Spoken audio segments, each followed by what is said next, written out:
Hi നമസ്കാരം. എല്ലാവരും സുഖമായിട്ടിരിക്കുന്നോ? നമ്മളോട് സുഖമായിട്ടിരിക്കുന്നു കേട്ടോ. അപ്പോൾ ഇന്ന് നല്ലൊരു കൽത്തപ്പം ഉണ്ടാക്കിയാലോ? വൈകുന്നേരം ചായക്കടിക്ക്. അതിനാവശ്യമായിട്ടുള്ളത് 2 കപ്പ് പച്ചരി നമ്മൾ വെള്ളത്തിൽ കുതിർത്ത് വെക്കണം. ഞാൻ ഓൾറെഡി ഇവിടെ പച്ചരി കുതിർത്ത് വെച്ചിരുന്നു കേട്ടോ. അപ്പോൾ ആ പച്ചരിയിലേക്ക് നമ്മൾ മധുരത്തിന് ആവശ്യമായിട്ടുള്ള ശർക്കര എടുക്കുക. എനിക്ക് ഓൾറെഡി മധുരം ഭയങ്കര ഇഷ്ടമായതുകൊണ്ട് ഞാൻ കുറച്ച് അധികം ശർക്കര എടുത്തിട്ടുണ്ട്. ഒരു 6 വെള്ളം ഞാൻ എടുത്തിട്ടുണ്ട്. അപ്പോൾ നമ്മൾ മധുരം കുറക്കാനും ആവശ്യമാണെങ്കിൽ 4 എണ്ണം 5 ഇതൊക്കെ നമ്മൾ ഇഷ്ടത്തിനനുസരിച്ച് എടുക്കുക കേട്ടോ. പിന്നെ ഒരു 3 കയ്യിൽ ചോറ് എടുത്തിട്ടുണ്ട്, സാധാ നമ്മളെ ചോറ്.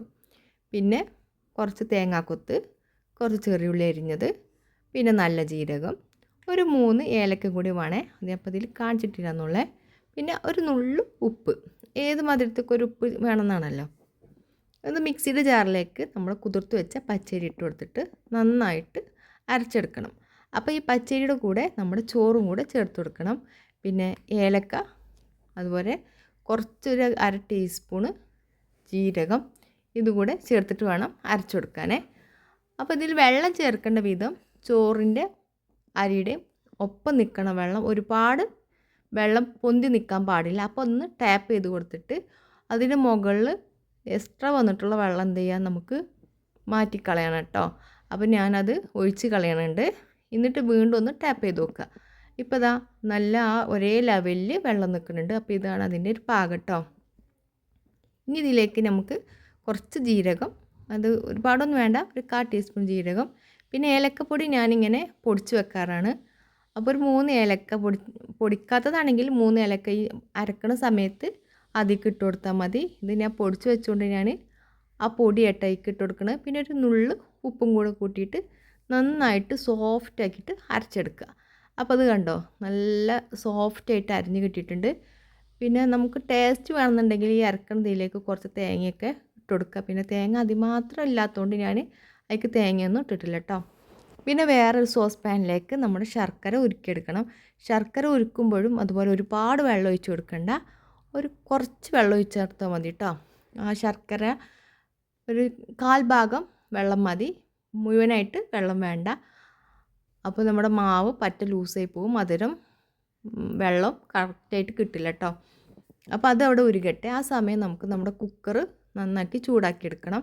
അപ്പോൾ ചൂട് കട്ടിയുള്ള നോൺ സ്റ്റിക്കിൻ്റെ ഏത് പാത്രമോ അല്ലെങ്കിൽ നമ്മുടെ കുക്കറോ എന്ത് വേണമെങ്കിലും എടുക്കാം. നല്ല കട്ടിയുള്ള പാത്രമാവണം. അപ്പം അടി കരിഞ്ഞു പോവില്ല, അല്ലെങ്കിൽ മുകൾ വേവില്ല, ഉള്ളൊന്നും എന്തും കിട്ടില്ല, പിന്നെ അടി കരിഞ്ഞും പോകും കേട്ടോ. അപ്പോൾ നമ്മൾ ചൂട് കട്ടിയുള്ള പാത്രം എടുക്കുന്നത് അതിന് വേണ്ടിയിട്ടാണ്. അതിലേക്ക് 1 സ്പൂൺ നെയ്യ് ഞാൻ ചേർത്ത് കൊടുക്കുന്നുണ്ട്. വേണമെന്നില്ല, നമുക്ക് ഇഷ്ടമുണ്ടെങ്കിൽ ചേർത്ത് കൊടുത്താൽ മതി. സാദാ ഓയിലോ വെളിച്ചെണ്ണയോ സൺഫ്ലവറോ നെയ്യോ എന്ത് വേണമെങ്കിലും ചേർക്കട്ടോ. പിന്നെ നമ്മുടെ ഉള്ളി അതിലേക്ക് ഇട്ടിട്ട് നന്നായിട്ട് മൂത്ത് വരുമ്പോൾ അതിലേക്ക് തേങ്ങാക്കൊത്ത് കൂടെ ഇട്ട് കൊടുക്കുക.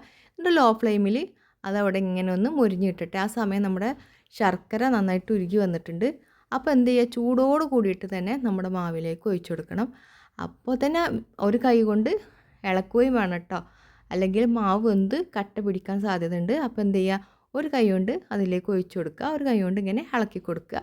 അപ്പോൾ നന്നായിട്ട് ഇളക്കി യോജിപ്പിച്ച് എടുക്കണം. ചൂടോട് കൂടിയിട്ട് തന്നെ ചെയ്യണം, അപ്പോഴാണ് നല്ല ആരാരെടുത്ത് വരിക കേട്ടോ. ഇനി ഈ മാവ് എടുത്തിട്ട് ഇതേ ചൂടോട് കൂടിയിട്ട് തന്നെ അപ്പോഴേക്കും നമ്മുടെ കുക്കറിൽ ഉള്ളിയും നമ്മൾ തേങ്ങാക്കൊത്തും ഒക്കെ നന്നായിട്ട് മൂത്ത് വന്നിട്ടുണ്ട്. അപ്പം ഇതേ ചൂടോട് കൂടിയിട്ട് ഹൈ ഫ്ലെയിമിൽ തന്നെ എന്ത് ചെയ്യുക, നമ്മുടെ മാവ് നന്നായിട്ട് ചുറ്റിച്ച് ഒഴിച്ച് കൊടുക്കണം. പിന്നെ ഒരു ടേസ്റ്റിന് നല്ല എള്ളോ ജീരകമോ അണ്ടിപ്പരിപ്പ് അതുപോലെ മുന്തിരി ഇതൊക്കെ ഇട്ട് കൊടുക്കുക കേട്ടോ. അപ്പം എൻ്റെ അടുത്ത് ഉള്ളത് മാത്രമേ ഞാൻ ഇട്ടിട്ടുള്ളൂ. അപ്പോൾ നിങ്ങളുടെ കയ്യിൽ ഇതൊക്കെ ഉണ്ടെങ്കിൽ അതൊക്കെ ചേർത്ത് കൊടുക്കുക കേട്ടോ. അപ്പോൾ അതാ നമ്മളെ കുക്കർ ഹൈ ഫ്ലെയിമിൽ ഇട്ടിട്ട് തന്നെ നമ്മൾ മാവ് അയക്ക് ഒഴിച്ച് കൊടുക്കുന്നുണ്ട്. ഇങ്ങനെ ചുറ്റിച്ച് ഒഴിക്കുന്നത് എന്തിനാ വെച്ചാൽ ഇതിൻ്റെ ഉള്ളിലേക്കൊക്കെ തേങ്ങാക്കൊത്ത് ഉള്ളിയൊക്കെ പോകാൻ വേണ്ടിയിട്ടാണ്, അല്ലെങ്കിൽ ഒരു ഭാഗത്ത് തന്നെ ഇങ്ങനെ കട്ട പിടിച്ചിരിക്കുവേ. അപ്പോൾ അതാ നല്ല തീ അടിയിൽ നല്ല ഹൈ ഫ്ലെയിമിൽ തന്നെ ഒരു 2 സെക്കൻഡ് തുറന്ന് തന്നെ വെക്കണം. അപ്പോൾ ഒരു ബബിൾസ് ഇങ്ങനെ പൊന്തി വരില്ലേ, ആ സമയത്ത് എന്ത് ചെയ്യുക, നമ്മുടെ വിസിലൊക്കെ ഊരിയെടുത്ത് കുക്കറിൻ്റെ മൂടി വെച്ചിട്ട് അടച്ച് വെക്കണം. എന്നിട്ട് വീണ്ടും ഒരു 3 സെക്കൻഡ് ഹൈ ഫ്ലെയിമിൽ തന്നെ വേവിച്ചെടുക്കുക. എന്നിട്ട് പിന്നെ ഒരു മീഡിയം ഫ്ലെയിമിൽ ഒരു 3 മിനിറ്റ് വീണ്ടും വെക്കുക. പിന്നെ പറ്റ ലോ ഫ്ലെയിമിൽ ഒരു 10 മിനിറ്റ് കൂടെ വെച്ച് കഴിഞ്ഞാൽ നല്ല അടിപൊളിയായിട്ട് നമ്മുടെ കൽത്തപ്പം പൊന്തി വരും കേട്ടോ. അപ്പോൾ അതായി മുകളിലൂടെ ഇങ്ങനെ ആവി വരുന്നില്ലേ, ഈ ടൈമിൽ ആകുമ്പോൾ നമുക്കൊന്ന് തുറന്ന് നോക്കണം. എന്നിട്ട് പപ്പടക്കോലോ ഈർക്കിളോ എന്തെങ്കിലും ഉപയോഗിച്ചിട്ടൊന്ന് കുത്തി വെക്കുക. അപ്പോൾ ഇതിന്മേ മാവ് ഒട്ടിപ്പോരുന്നുണ്ടെങ്കിൽ ഒന്നുകൂടെ അടച്ചിട്ട് വീണ്ടും ലോ ഫ്ലെയിമിൽ തന്നെ വെക്കുക. അതല്ല അത് മുട്ടി പിടിക്കണില്ല എന്നുണ്ടെങ്കിൽ നമ്മൾ എന്ത് ചെയ്യുക, തീ ഓഫ് ചെയ്തിട്ട് കുറച്ച് നേരം തുറന്ന് വെക്കുക കേട്ടോ. അപ്പം ചൂടാറിയതിന് ശേഷം താൻ അതിന്മേൽ തന്നെ നമ്മുടെ ഇത് വേറിട്ട് പോരും. അപ്പോൾ ഇതാ നല്ല അടിപൊളിയായിട്ട് പൊന്തി വന്നിട്ട് നമ്മളെ കൽത്തപ്പം നല്ല സോഫ്റ്റ് ആയിട്ടുള്ള കൽത്തപ്പം റെഡി ആക്കണ്. അപ്പോൾ എല്ലാവരും ഒന്ന് ഇതുപോലെ ഒന്ന് ട്രൈ ചെയ്ത് നോക്കുക. അപ്പോൾ നിങ്ങൾക്ക് എന്തെങ്കിലുമൊക്കെ നമ്മളോട് പറയാനുണ്ടാവില്ല, അത് നമ്മൾ കമൻ്റ് ആയിട്ട് അറിയിക്കുക കേട്ടോ. അപ്പോൾ നമ്മളെ ചാനൽ ഇതുവരെ ആരെങ്കിലും സബ്സ്ക്രൈബ് ചെയ്യാതെ കാണുന്നുണ്ടെങ്കിൽ ഒന്ന് സബ്സ്ക്രൈബ് ചെയ്യണേ.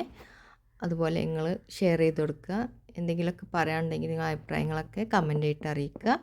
അപ്പോൾ ഓൾറെഡി എനിക്കൊരു ചാനൽ കുറേ മുന്നേ ഒന്നുണ്ടായിരുന്നു, അത് FS വ്ളോഗ്സ് ആയിരുന്നു കേട്ടോ. അത് കുറേ ആൾക്കാരന്ന് സബ്സ്ക്രൈബേഴ്സൊക്കെ ഉണ്ടായിരുന്നു. പക്ഷേ എൻ്റെ കയ്യിൽ നിന്ന് ആ ഫോണും അതുപോലെ ഫോൺ കേടന്നപ്പം ചാനൽ തന്നെ എൻ്റെ കയ്യിൽ നിന്ന് പോയി. അതിൻ്റെ ID ഒക്കെ ഞാൻ മറന്നുപോയി കേട്ടോ. അപ്പോൾ ഇത് രണ്ടാം വട്ടം വീണ്ടും തുടങ്ങിയതാണ്.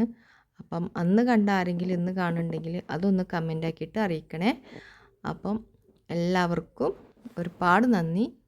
വീണ്ടും നിങ്ങളെല്ലാവർക്കും നമുക്ക് ഒരു 100 സബ്സ്ക്രൈബേഴ്സൊക്കെ ആയല്ലോ, അത് തന്നെ ഭയങ്കര സന്തോഷം കേട്ടോ. അൽഹംദുലില്ലാ. അപ്പോൾ വീണ്ടും കാണാം. അതുവരെ ബൈ.